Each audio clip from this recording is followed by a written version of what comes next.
Klabu ya Young Africans imefufua tena mpango wa kumwania kiungo mkabaji wa Azam FC, Adolf Bitegeko, huku mabosi wa timu hiyo wakitajwa kuwa kwenye mazungumzo ya ndani ya kuhakikisha wanamnasa nyota huyo kuelekea dirisha lijalo la usajili.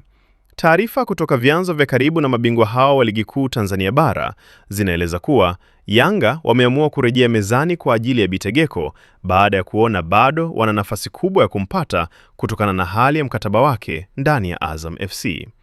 Bitegeko, ambaye ni kiungo mwenye uwezo mkubwa wa kukata mipira pamoja na kusaidia ujenzi wa mashambulizi, amekuwa kwenye rada za Yanga kwa muda mrefu, huku benchi la ufundi la timu hiyo likiamini anaweza kuongeza ushindani mkubwa eneo la kiungo.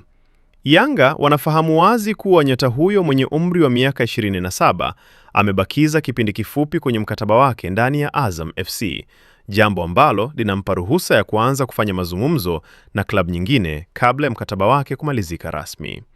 Hali hiyo imeifanya Yanga kuingia kwenye mchakato huo kwa nguvu kubwa, wakiamini wana nafasi nzuri ya kufikia makubaliano.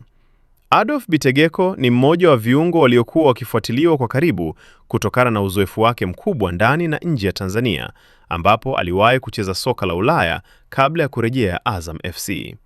Pia amewahi kuitumikia timu ya taifa ya Tanzania, Taifa Stars, jambo linaloongeza thamani yake kwenye soko la usajili.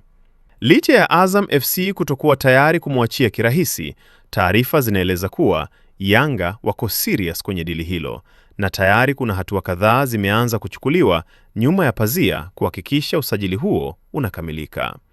Taarifa zaidi, usiache kusubscribe channel yetu ya Usajili Wetu, uwe wa kwanza kupata taarifa zote za kimichezo. Pia tunapatikana kwenye mitandao yote ya kijamii: Facebook, Instagram, TikTok pamoja na Twitter kwa jina la Usajili Wetu. Jina langu ni Shabi Graphics.